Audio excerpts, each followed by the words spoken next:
The Adventures of the Fortian League.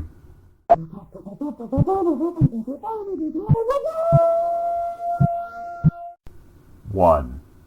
Fortius. Title page. The Caribbean, 2021 to 2335. Welcome to the world of tomorrow. First stop, Fortia. Fortius A, 2102, 10 years after striking Earth. Fortius 2170. Fortius 2230. Fortius, also known as Fortia, 2300 AD. Phoenix, Fortius capital, 2300. Fortia has a heroic tradition stretching back many generations. Below is the current team, the Fortian League. Fierce, Caroline and her cat Brad. Harley, Miss Sparkle, assistant leader. Flea, Everest, Whirl, leader. Farron, Severa, Princess Rose, and Camellia, hero in training.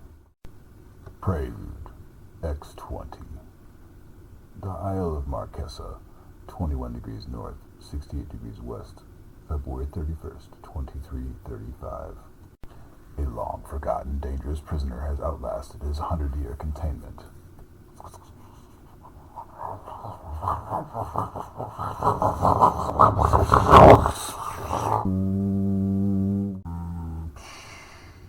Clunk.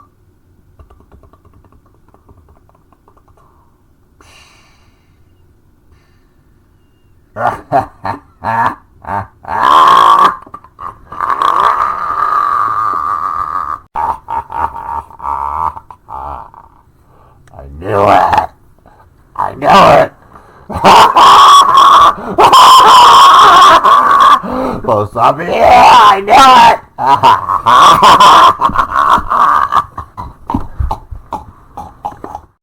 On the neighboring island of Mysteria, the archfiend Ziddy had finally succeeded in creating new strains of dinosaurs to menace the so-called civilized world.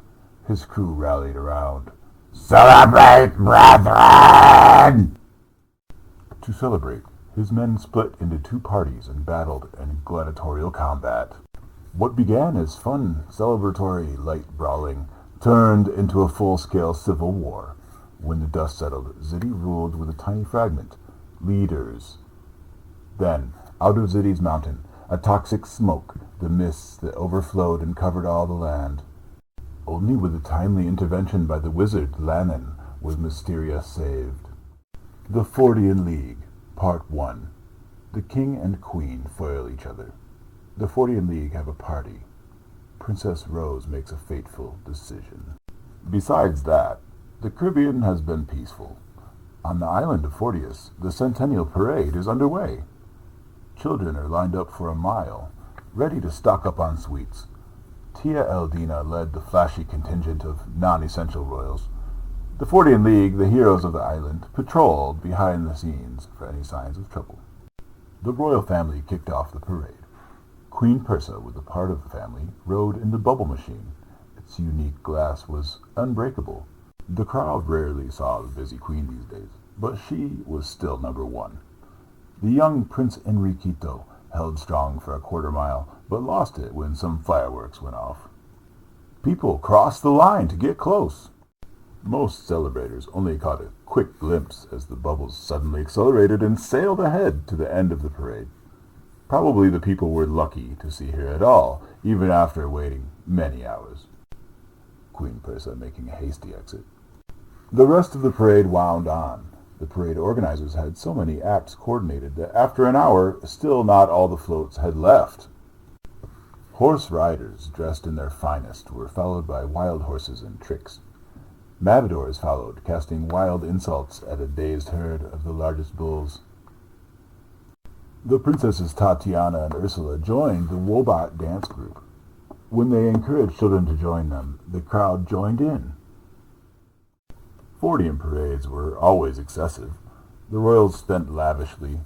Since Ziddy's miss prevented travel between islands, no one was coming, and there was too much of everything. The queen decided, over the king's objections, to give it to the people. King Enrique had lost patience with the Queen's ruffian bodyguard, who did not let him enter the parade. As he left, he could not resist letting loose a string of niceties which immediately enraged the oaf.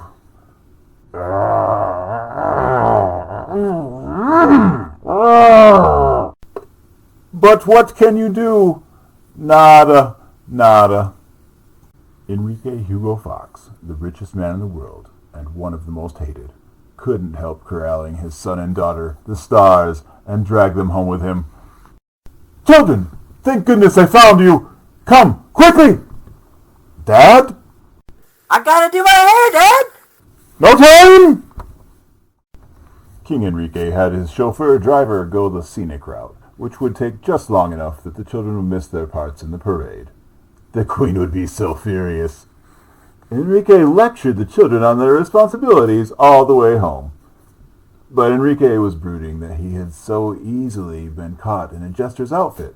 He didn't think the oaf would notice him in such an atrocious suit.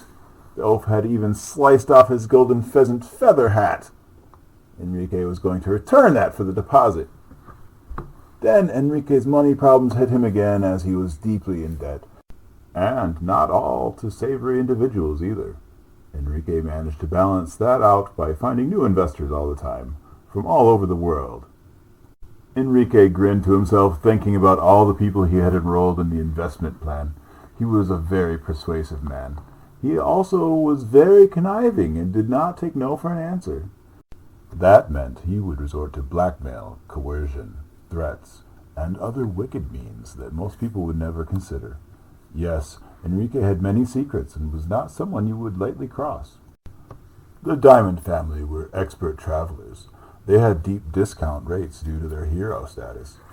Superheroes in particular could go almost anywhere they wanted to for free. But Mr. Diamond saw that as unfair and negotiated special terms. He was fair. Mr. Diamond would pay half price, but would be allowed to sit with the pilots and check out the engines given enough time.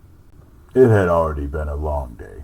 Mr. Diamond had awoken early, hopped on a plane, and got ready to do political jousting with the Queen. Her appointments the day before had been pushed repeatedly over Mr. Diamond's loud and obnoxious resistance. The King had refused all contact after initial optimism. King Enrique was known for pranks like this. Mr. Diamond had sat at the King's secretary's desk years before, waiting impatiently. When she said the King was ready, Diamond had stood and hurried inside before they changed their minds. Unfortunately, the King had heard and slipped out the window. Mr. Diamond never saw more than his feet.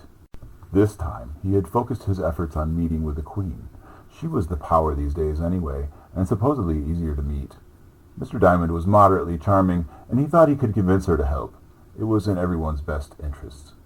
He reviewed the situation on Mysteria. He had real-time views from some drones, and the Mysterian military, such as it was, gave him access to their reports.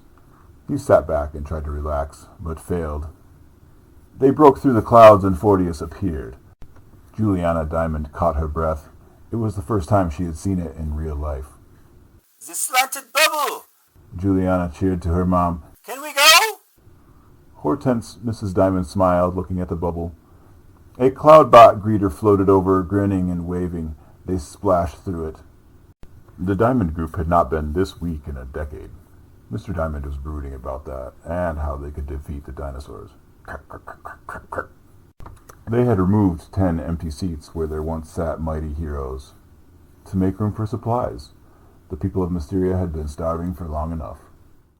Mr. Diamond started to doze off. Then, Mr. Diamond? Mr. Diamond? Mr. Diamond! What? Oh, Esclanto, what is it? This thing you gave me, it's broke. Your communicator? Let me see. Oh, yeah, it's a little weird. When they landed, the Diamond Group jumped into a robot cab, one of the well-advertised perks of the island. The robocab had a monitor and told the story of the Fortius Robot Cab Company, FRCC.